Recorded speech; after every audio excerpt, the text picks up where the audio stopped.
Bonjour, dans cette vidéo je vais vous parler des origines historiques de Noël. Cette célébration commence il y a bien longtemps, bien avant l'Empire romain. Nous voyons déjà l'origine à l'époque de Nimrod. Nimrod, le constructeur de la tour de Babel, et à cette époque, le 25 décembre, c'est l'anniversaire de Tammuz, fils de Nimrod, considéré comme le premier antichrist. Nimrod épousa sa propre mère, dont le nom était Sémiramis.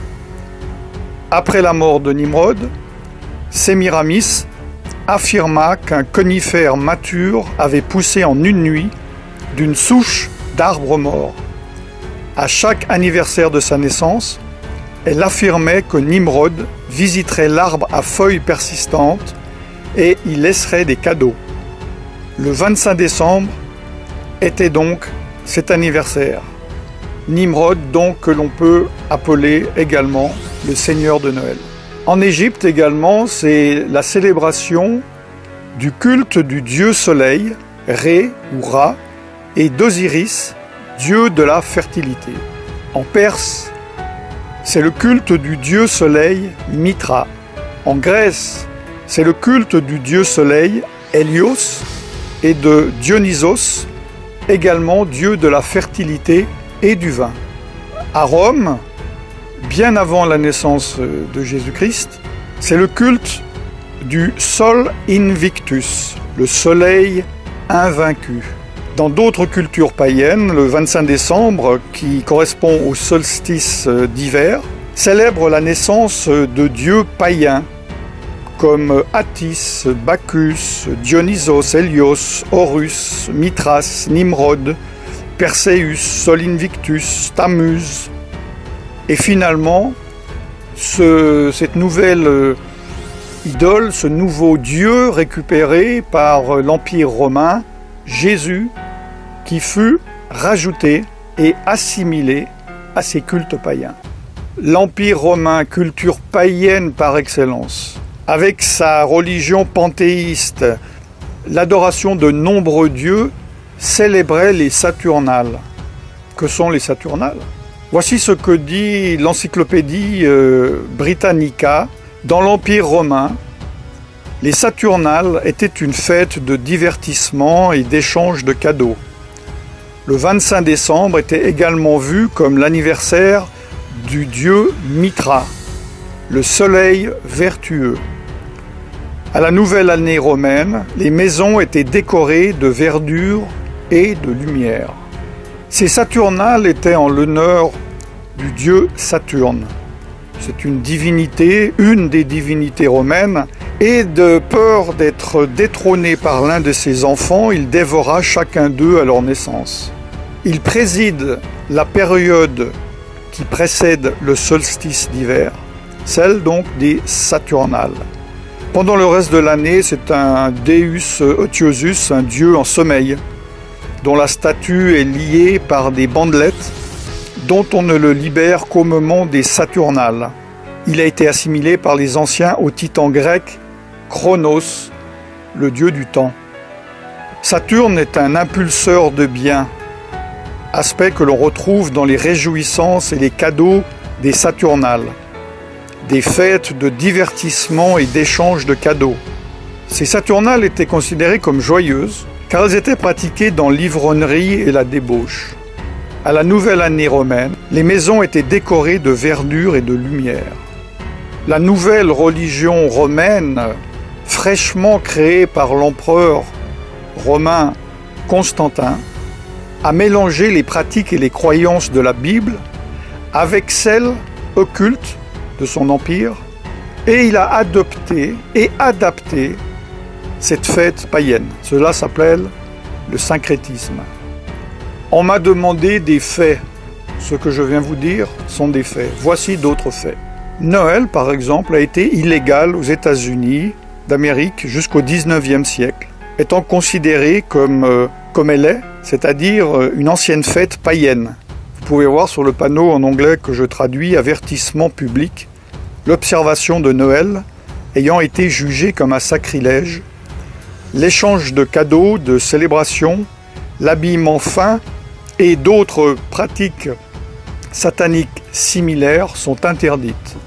Autre fait, au XIXe siècle, en Grande-Bretagne, Charles Spurgeon, surnommé le prince des prêcheurs, une personne appréciée par tous les protestants, les évangéliques et les pentecôtistes. C'est une référence dans ce milieu. C'est moi je dirais, un revivaliste avant son temps.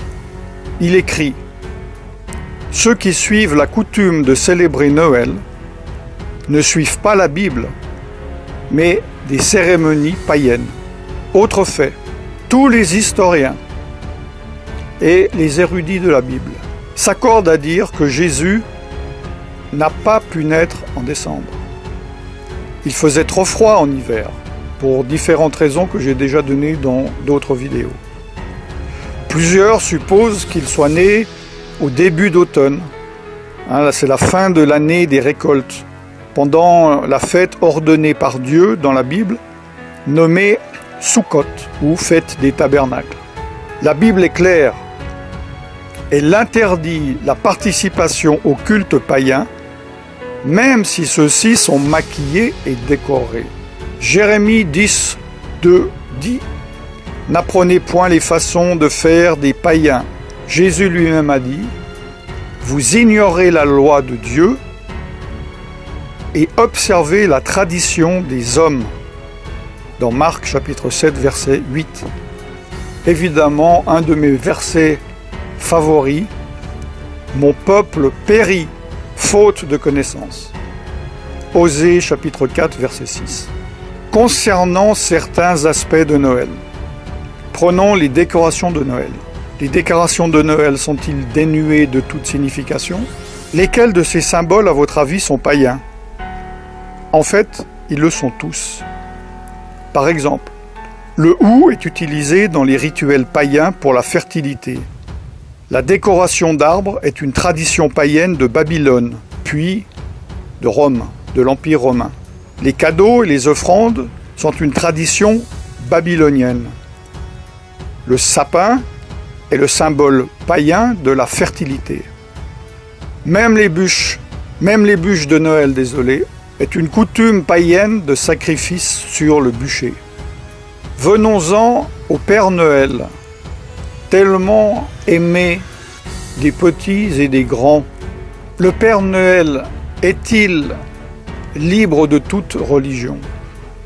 Beaucoup de personnes croient que le nom de Saint Nicolas se réfère à l'évêque de Nicolas de Myre. J'en ai déjà parlé dans d'autres vidéos. Mais les historiens déclarent que ce personnage est une pure légende. D'ailleurs, dans les années 70-70, le Concile Vatican II a formellement déclaré qu'aucun évêque de l'Église catholique romaine du nom de Nicolas n'avait jamais existé. En anglais, la langue la plus utilisée du monde, le Père Noël est appelé Santa Claus. Santa, dans les jeux ésotériques, est l'anagramme de Satan. Selon l'encyclopédie, le nom de Santa était le surnom pour le Nimrod, dont je vous ai parlé en Asie mineure, qui avait les caractéristiques d'avoir une longue barbe, une reine, pas la femme d'un roi, mais l'animal, sans oublier qu'il est né, comme je vous l'ai dit, le 25 décembre. Le Père Noël est connu dans notre culture comme étant éternel. Comme un Dieu, il connaît toutes nos actions. Comme un Dieu, il juge nos bonnes ou nos mauvaises actions. Il est donc représenté, sans que les personnes ne se rendent compte, comme étant omniscient, omniprésent et omnipotent. Ces qualités n'appartiennent qu'à Dieu lui seul. Les enfants prient Santa afin qu'ils obtiennent des cadeaux, des faveurs, des bénédictions, au lieu de prier Dieu. Comme j'espère vous le savez, le Père Noël, sous sa forme actuelle, joviale, obèse, a été créé de toutes pièces dans les années 30 par la société Coca-Cola pour vendre ses bouteilles de boissons. N'oubliez pas, chers frères et sœurs, que la parole de Dieu dit « Je suis l'Éternel votre Dieu, et tu n'auras pas d'autre Dieu que moi ». Exode chapitre 20, versets 2 à 3. Dieu également a fixé des fêtes.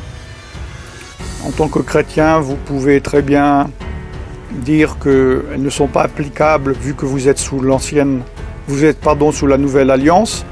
Je ne vais pas traiter de cela. Si vous ne comprenez pas les choses de Noël, vous ne comprenez pas encore ces choses. Mais Dieu, dans Lévitique, tout le chapitre 23, a parlé de ces fêtes, les temps que lui-même a fixés, son calendrier. Le calendrier du Dieu dont vous dites être son enfant. Pourquoi vous rassemblez-vous dans le calendrier que Satan a fixé, au lieu de vous rassembler dans le calendrier que Dieu a fixé?